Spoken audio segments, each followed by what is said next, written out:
Hello guys! Welcome po sa Encourage 888. Ang reading na ito ay para sa entertainment at personal na reflection lamang.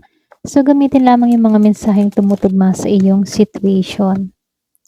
So tingnan natin kung anong mensahe sa'yo. Para to sa mga no contact situation, tingnan natin kung ano yung energy ng taong iniisip mo.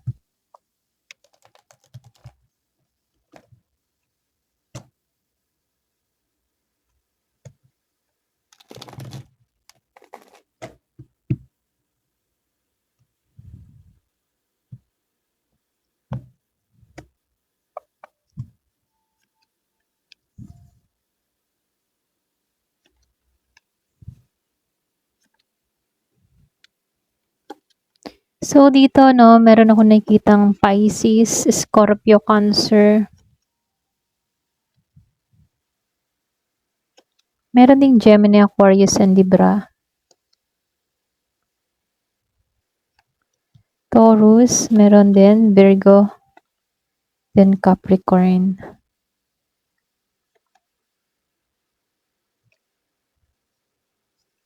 Meron din akong nakikitang Aries, Leo, and Sagittarius. Malakas si Pisces, si Gemini.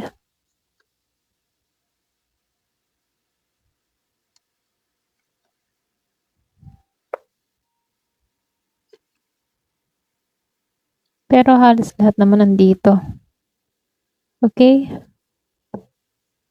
Start na tayo. So, dito, 5 of Cups and 3 of Swords, the Pride. Dito, no, nakikitaan ko dito. Itong taong iniisip mo habang no contact kayo, no? Meron siyang isang bagay na nakikita sa'yo. Okay? So, ano yun? Kumbaga, nakikita ng tao na to sa'yo. Ngayon kasi, nakikita niya na ikaw ay bumabango na.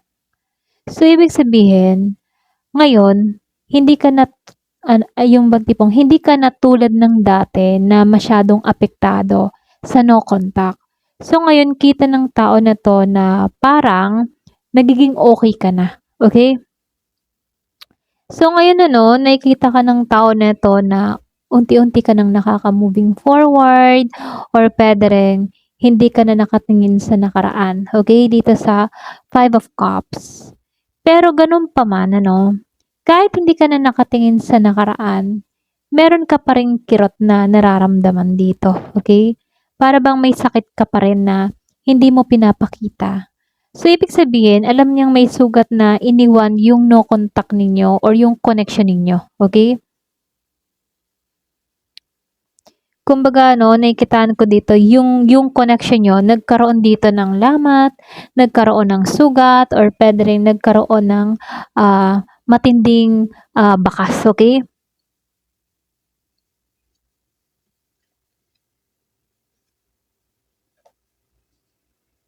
So, dito, no, meron ako nakikitang Gemini, Libra, or Aquarius, then Taurus, Virgo, or Capricorn. Lumalabas dito, no, may time na itong tao na to, pwedeng nag-iisip, lalo-lalo na kapag katahimikan ng gabi, yung solo siya, para bang napapaisip tong tao na to ng sobra tungkol sa mga nangyayari sa inyo, okay? Especially kung meron ditong earth sign, Gemini, Aquarius, o Libra, or meron kang kadiling na ganito. So, nakikitaan ko dito, may guilt naman to. Kumbaga, nagkaroon din to ng anxiety or pwede rin may mga bagay na hindi niya kasi nasabi sa'yo, okay? Na kung saan nakakabahala sa part ng taong ito, okay? So, dito, no, mas nakikita ka ng tao na to na hindi ka na, yung bang pwedeng, yung tipo na, hindi na tong tao na to nagiging stable sa sitwasyon, okay? Para bang, alam mo yon, yung sa situation ninyo, para bang hindi na nagiging, yung wala nang kinahantungan, parang ganun ano.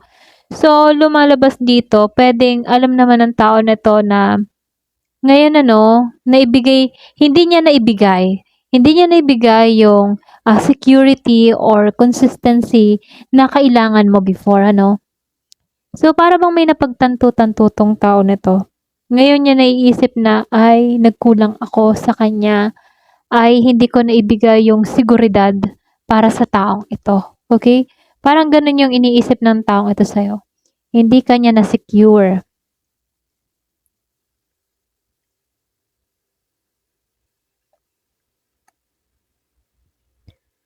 So, dito 'no, nakikita ka ng tao nito na ikaw, hindi ka na basta madaling ma-excite, okay, or hindi ka na basta-basta na-excite sa taong ito, okay. Kumbaga, yung dating spark na, ah, naramdaman mo sa kanya, hindi na gano'n, okay. Para bang nawalan ng spark, parang hindi mo na agad binibigyan ng pagkakataon itong taong ito, okay.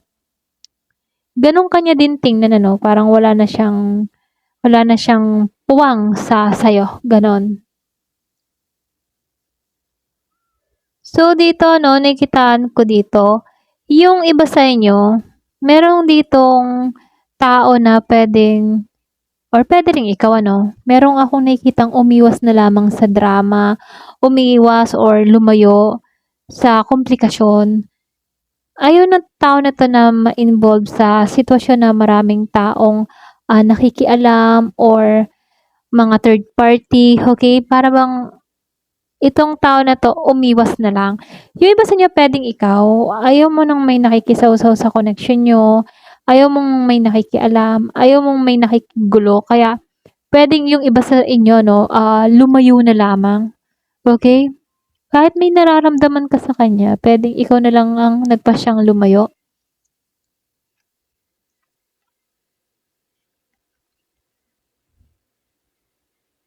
Lumabas 'to.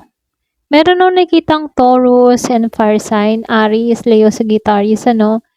So, ibig sabihin dito 'no, interesting 'to kasi nakikita ka ng tao na 'to na bago yung energy mo. Para bang naku-curious siya sa'yo. Parang may mga bagong bagay kang, gustong subukan or meron kang bagong direksyon sa buhay mo 'no. Kumbaga dito 'no, malaking bagay yung nakikita ng taong ito sa'yo. Kumbaga mas nakikita ka niya na may halaga ka na ngayon, nakikita ng tao na 'to na, attractive ka, nakikita ng tao na 'to na confident may sarili ka ng worth, okay.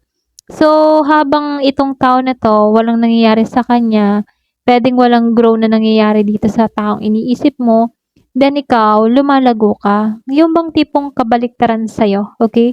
Kung ikaw ay lumalago, siya dito parang na-stuck or parang nakatuon na lang sa'yo, alam mo yun?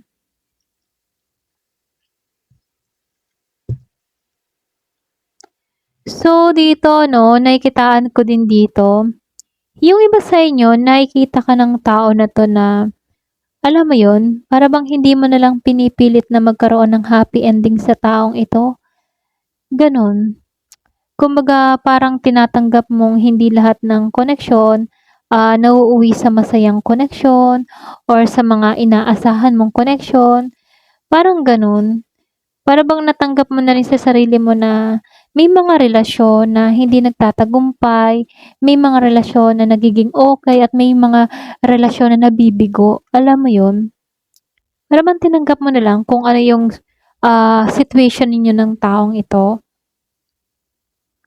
So ngayon nakikita ka ng tao na 'to na puwede marami kang option, marami kang, possibilities, hindi ka na siya yung bang hindi ka na, ah, yung bang tipo na hindi na ito yung tao na inaasam-asam mo sa future, parang gano'n. Para bang parang marami kang pagpipilian, marami kang choices, marami kang puwedeng gawin, gano'n, na hindi kasama itong taong ito. Kumbaga kita ng tao na 'to na marami kang pinagpipilian na hindi siya kasama, okey, sa mga choices mo, gano'n.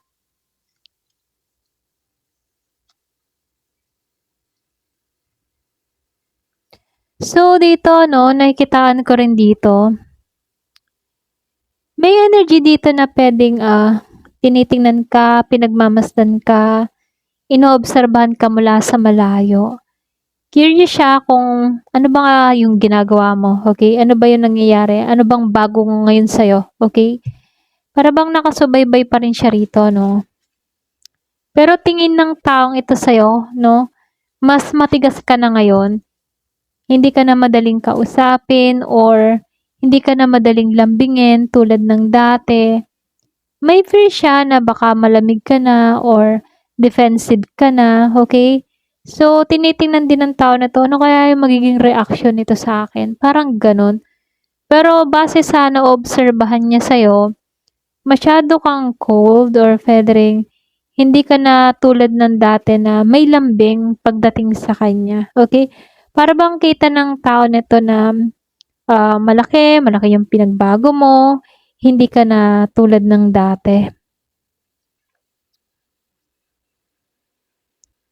So, dito 'no, may pakiramdam 'tong tao na 'to na may mga bagay na hindi niya nabasa about sa'yo. Kumbaga, hindi niya alam kung ano nga ba talaga yung nasa sa isip mo, ano talaga yung nasa puso mo, okay? Kaya dito, lumalabas dito na nakakaranas 'tong taong ito ng insecurity. Pakiramdam niya kasi naiwan siya sa labas ng buhay mo, okay? Yung bang tipong hindi na siya part ng life mo, may feeling na hindi na siya kabilang sa'yo, okay? May gano'n siyang pakiramdam. So dito, nakikitaan ko rin dito, lumalabas kasi dito yung insecurity, okay? Pakiramdam niya naiwan siya, eh. Then nakikitaan ko rin dito, alam mo yun, para bang kahit may mga nangyari sa inyo dito, tingin ng taong ito sa'yo, may special pa rin siyang connection sa'yo. Okay? Para bang tingin pa rin ng tao na to na special pa rin kayo, yung connection nyo. May ganun siyang thinking. Okay? Kumbaga, itong tao na to, hindi niya basta madi-deny na meron siyang emotional bond I mean ano, meron siyang emotional bond pagdating sa'yo, okay? Para bang ramdam ka pa rin niya, ramdam mo pa rin siya. Puwedeng iba niyo kung kahit hindi mo siya iniisip ano, yung bang tipo na bigla mo na lang siyang maalala, okay? Kahit busy-busy ka tapos bigla na lang pumapasok sa isip mo itong taong ito, parang gano'n. So, iniisip ka nito.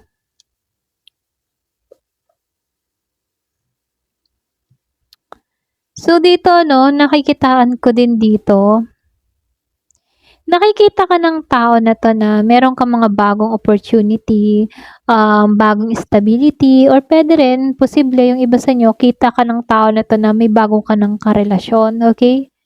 Para bang meron ka ng bagong chapter na tinatahak sa buhay mo. Kaya dito 'no, may part sa kanya dito na iniisip ka niya, okay? Para bang itong tao na 'to, meron siyang part na, baka mamaya alam mo yun, para bang or puwede rin itong taong iniisip mo 'no, merong pagpapabaya na nagagawa sa kanyang sarili.